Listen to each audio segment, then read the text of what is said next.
को मेरा निमंत्रण प्रणाम। मैं प्रियांशु विष्णु डॉक्टर ऑफ शेरवंदी जी धानिया गाँव आरडीबीएम तहसील सूरतगढ़ जिला श्री गंगानगर से मैं आज आप सबके सामने दो बिंदुओं पे अपने विचार रखना चाहूँगी। पहली, गौ माता बचाओ और दूसरी, खेजड़ी बचाओ। गाँवों की गलियों में घूमती हुई गौ माता हमसे पूछती है कि मेरा क्या कसूर था जो तुमने मुझे घर से बाहर निकाल दिया। आंखों में आंसू लिए हुए गौ माता यहाँ बैठे हर एक व्यक्ति के घर के दरवाजे पे जाके पूछती है कि क्या मैंने तुम्हारे बच्चों को दूध की जगह जहर पिला दिया था जो मुझे घर से बाहर निकाल दिया।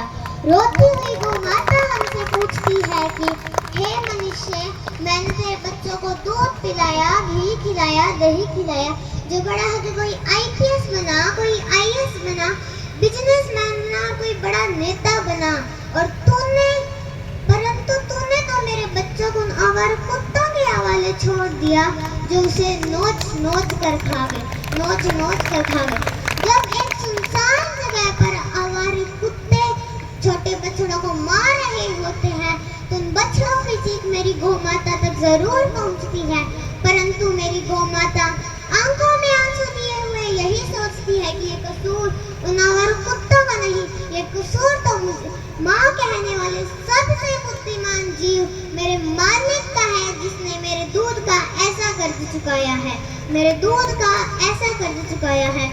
अंत आप सभी से मैं हाथ जोड़कर ये विनती करती हूँ कि हमारी गौ माता को आवारा मत छोड़ो, और अगर कोई मजबूरी है तो उन्हें गौशाला में पहुंचाओ। और अब मैं हमारी गौ माता के लिए दो पंक्तियां बोलना चाहूंगी। मिली ना जगह गौशाला में रोड़ा में भटकती पावे है, कि मिली ना जगह गौशाला में रोड़ा में भटकती पावे है, जिसकी रोटी सबसे पहला निकला करती कूड़े में जुठो खावे है, जिसकी रोटी सबसे पहला निकला करती कूड़े में जुठो खावे है, घर के आगे गोबर ना कर दे घर से दूर भगावे है, फिर मंदिर में जाके नंदी ने दूध से नवावे है, वारे दुनिया वाह के खूब धर्म कमावे है। अब मैं मेरे दूसरे बिंदु खेजड़ी बचाओ पर माँ अमृता देवी के बलिदान की कथा सुनाने चाहूंगी। जोधपुर में खेजड़ी नाम का एक गांव है जहां राजा अभय सिंह का राज था। राजा अभय सिंह के गढ़ का नाम था मेहरानगढ़, जिसमें निर्माण करवाना था। तो राजा अभय सिंह ने अपने मंत्री गिरदास को आदेश दिया कि जाओ और महल के लिए लकड़ियों की व्यवस्था करो। गिरदास अपने सैनिकों को लेकर खेजड़ी गांव पहुंच गया जहां बहुत सारे खेजड़ी के पेड़ थे, और गिरदास ने आदेश दिया कि सारे खेजड़ी के पेड़ काट डालो। तभी वहां अमृता देवी नाम की एक महिला पहुंची और बोली, रुक जाओ, एक भी हरे पेड़ को हाथ मत लगाना, हम तुम्हें पेड़ नहीं काटने देंगे। तो गिरदास बोला कि हमें महाराज का आदेश है और देखते हैं कि हमें कौन रोकता है।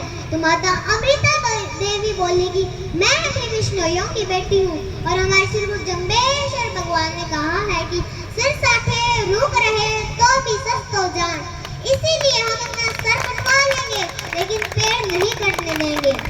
गरुड़ गिरदास की जिद को देखकर माता अमृता देवी खेजड़ी के पेड़ से चिपक गई और अपनी माँ को देखकर उनकी तीन बेटियां, पहली आंसू, दूसरी रत्नी और तीसरी बाबूबाई भी खेजड़ी के पेड़ से चिपक गई। फिर भी गरुड़ गिरदास ने आदेश दिया कि इन्हें भी पेड़ों के से काट डालो। 12 सितंबर 1730 के ये भयानक दिन था जिस दिन राजा अभय सिंह के सैनिकों ने 363 बिश्नोइयों को पेड़ों के साथ काट डाला था। ऐसा दिन ना तो कभी आया था और ना तो कभी आएगा। अंत में सैनिकों ने हार मानकर अपनी तलवारें फेंक दी और सैनिकों के हाथ कांपने लगे और उनकी आंखों से आंसू निकल पड़े, और वो गिरदास से बोले कि अब हम और पेड़ नहीं काट पाएंगे।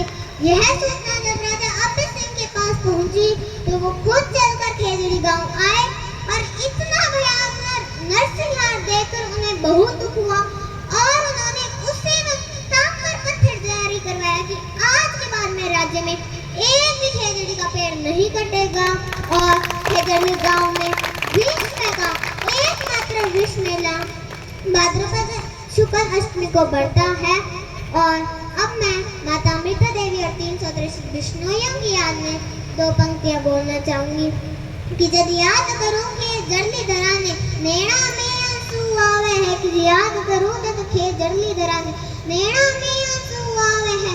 363 बिलदाना हरी गाथा माने की जड़ली बतलावे है। 363 बिलदाना हरी गाथा माने की जड़ली बतलावे है।